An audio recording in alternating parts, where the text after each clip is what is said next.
For 3 long weeks, the Thalrex armada floated helplessly near the edge of a dying red star, caught in the gravitational pull of its slow death and the silence of deep space.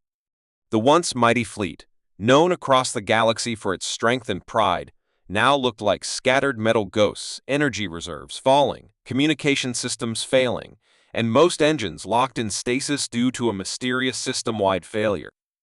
No ships came to help.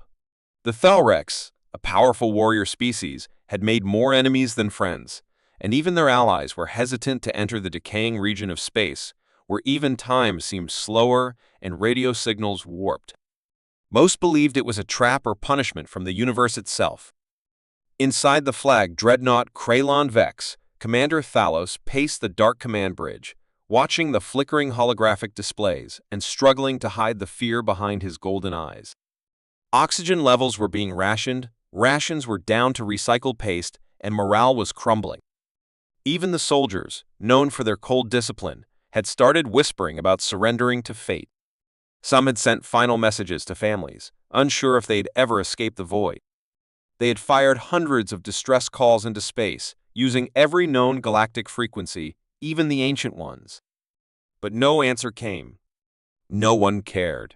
Then, without warning, a new signal broke the silence, a voice speaking in clear, simple words not heard in that sector for years.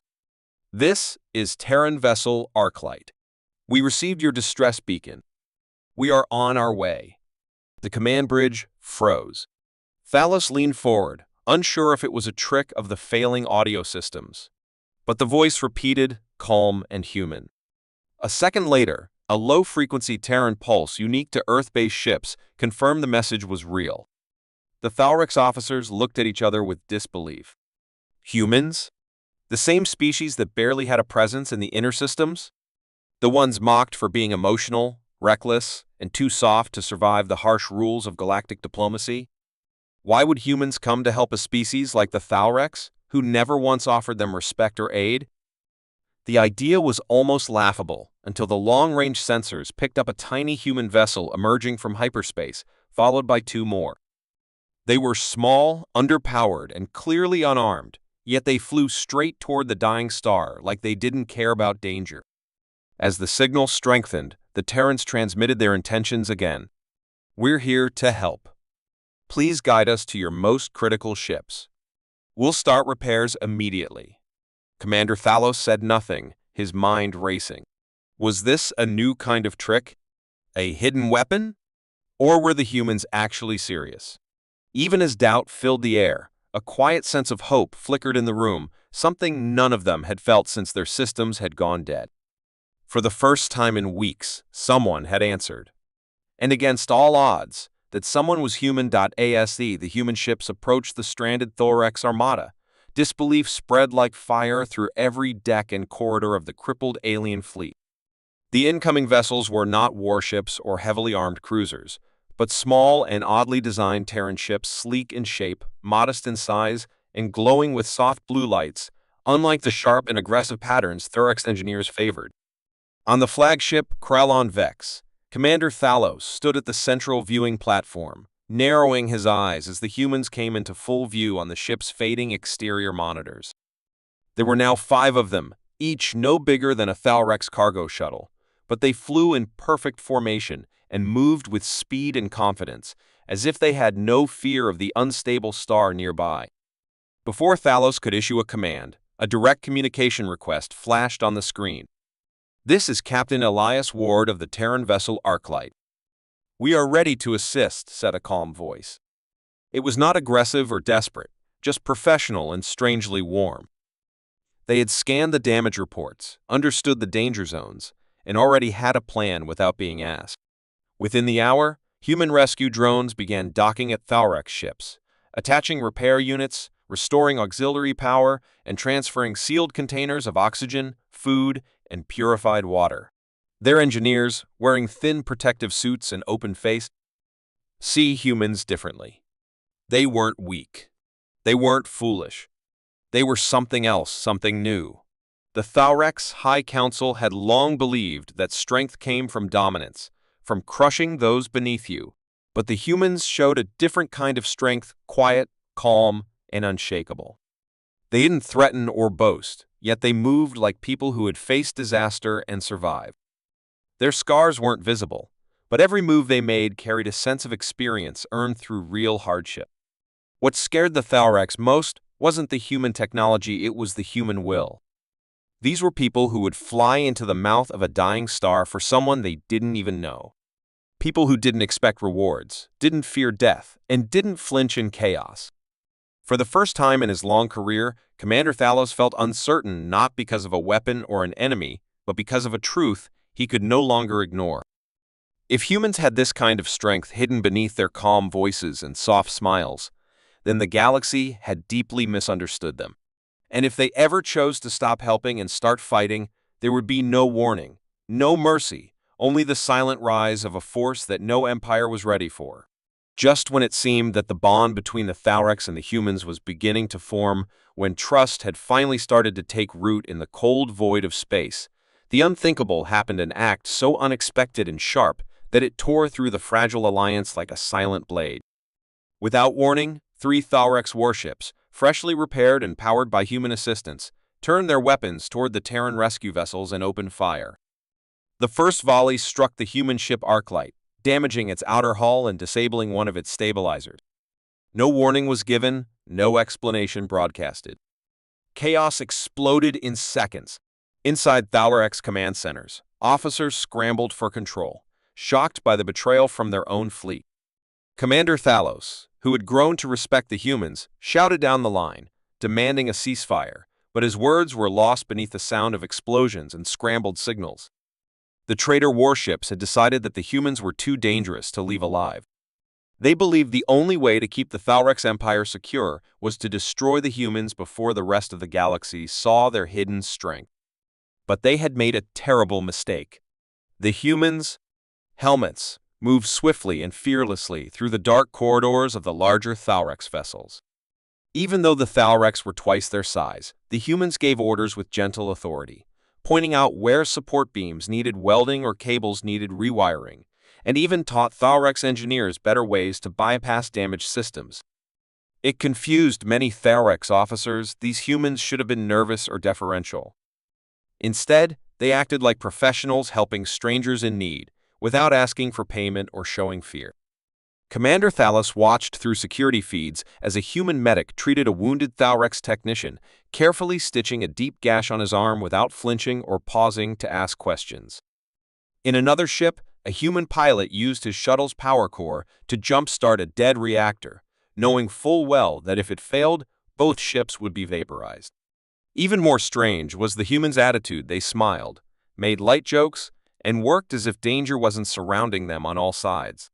Some Thalrex officers began whispering about hidden motives, suspecting the humans were here for data, salvage, or some secret plan.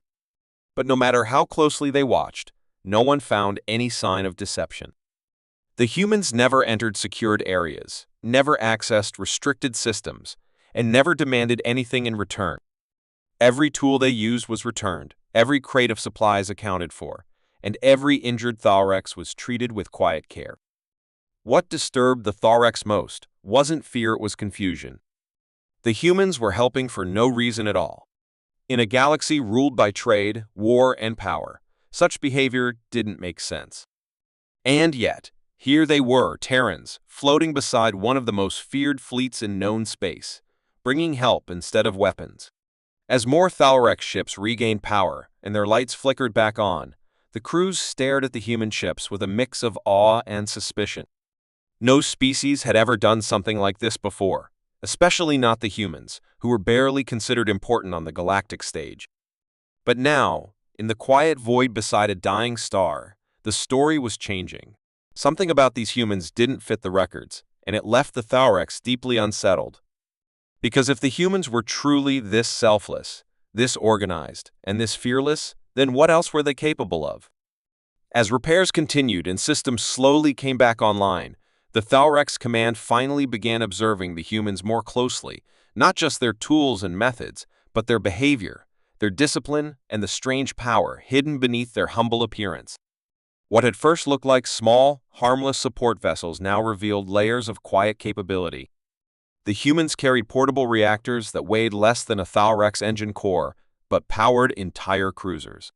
Their suits adjusted instantly to radiation levels, pressure changes, and toxic leaks, adapting faster than Thalrex tech that had taken centuries to perfect. Even their communication was smooth and layered. They spoke calmly in their common tongue, but every now and then, strange code passed between them in bursts of tight, encrypted transmissions.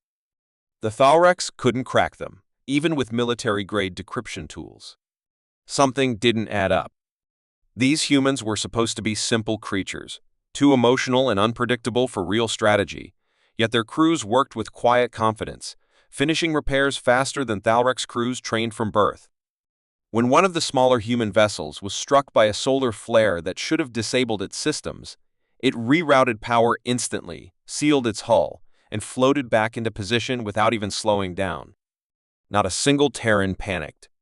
And when a piece of the dying star flared suddenly and sent a deadly shockwave toward the rescue zone, it was the humans who moved first, broadcasting warnings, shifting Thalrex ships out of the path, and even using their own vessels as shields to protect vulnerable repair crews. They did it without hesitation. No species ever risked their own lives for another, especially not in space. Commander Thalos sat in silence, watching the footage of a human engineer, just a small figure in a black and white suit, diving into a pressurized pipe to seal a plasma breach with nothing but a magnetic clamp and pure nerve. The breach would have melted through the ship's hull if not for that one man. He survived, but just barely. The Thalrex medics asked why he did it, and the human simply smiled through burnt lips and said, "We don't leave people behind. Not even strangers." That sentence traveled across the entire fleet in hours. Some Thalrex officers mocked it. Others didn't know how to respond. But many, especially the younger crew, did not retreat. They did not panic. They responded like a force long trained for betrayal, as if they had seen this coming all along. The damaged Arclight stabilized in under a minute, its auto-repair systems sealing the breaches while its captain calmly issued countermeasures.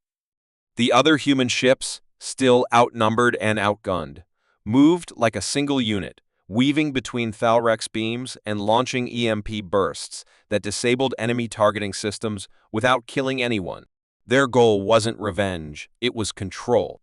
They didn't fire to destroy, they fired to stop.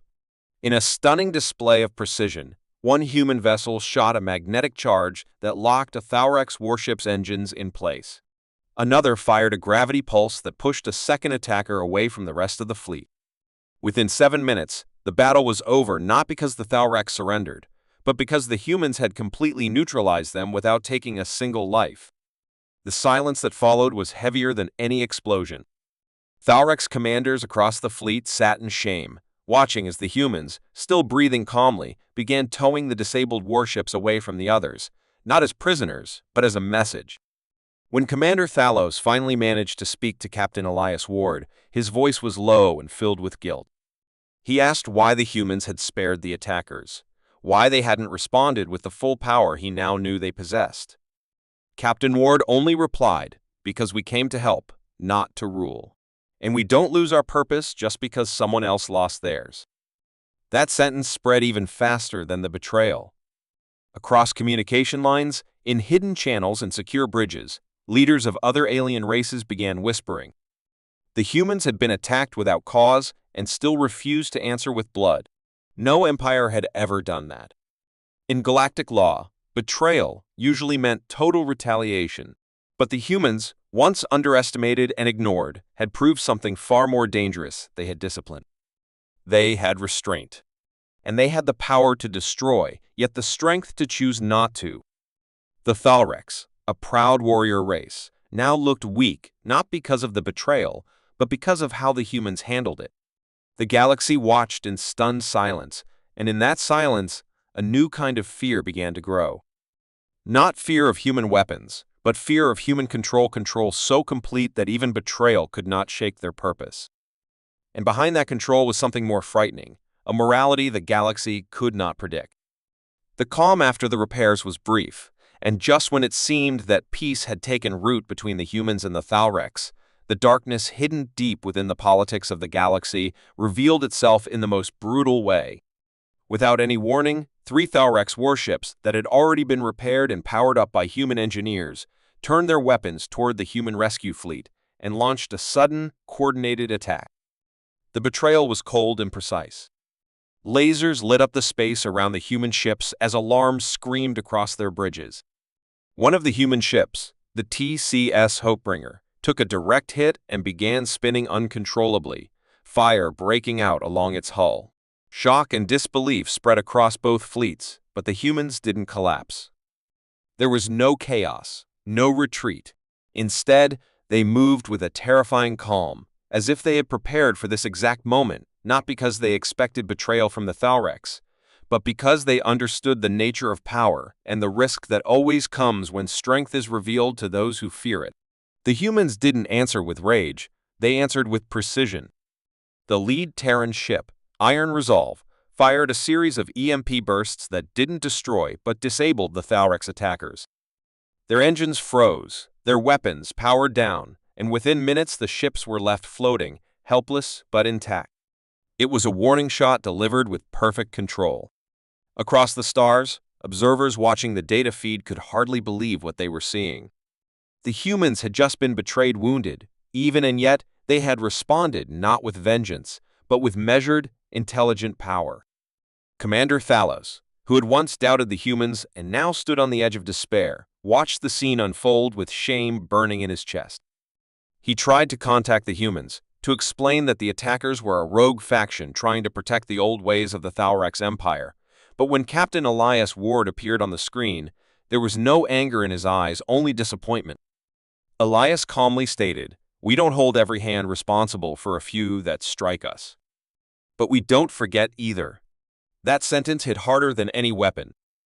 It echoed through the hearts of those listening, Thalrex and otherwise, reminding them that humans were not just strong, they were disciplined, and even in the face of betrayal, they remained focused. They pulled back the damaged ships, helped the wounded Thalrex crew, and still continued to finish the repair mission as if their purpose was unshaken. For the Thalrex High Command, it was a moment of deep humiliation. Their fear had driven a desperate act, and the result was the opposite of what they had hoped. Instead of scaring the humans into backing down, they had shown the galaxy something far more dangerous, a glimpse into what humans were truly capable of when pushed.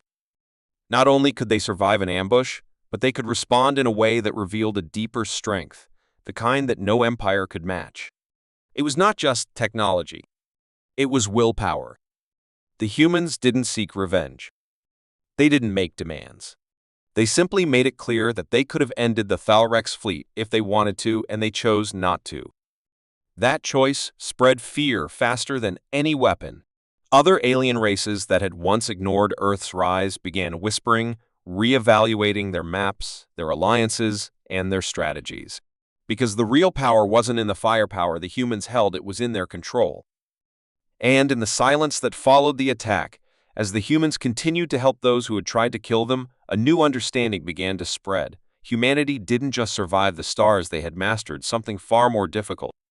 They had mastered themselves. In the days that followed the Thalrex betrayal, silence fell over the galaxy, but it was not the silence of peace. It was the silence of deep thought, of fear hidden behind locked doors and whispers shared in dark council chambers.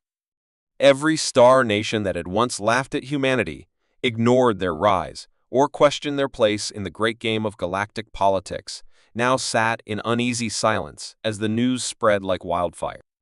The story of how humans had saved a broken fleet, offered kindness without demand, suffered a betrayal in return, and then responded not with destruction but with terrifying restraint, it became a legend overnight. Even the races who did not believe in emotions, like the cold-blooded Exedrains, paused their war drills to review human behavior once more. Why did they not strike back with everything? Why did they still help the Thalrex after being attacked? What kind of species could choose to protect even their enemies when no one was watching? That was what made humanity different. They didn't perform for praise, and they didn't act out of weakness, they acted because it was who they were.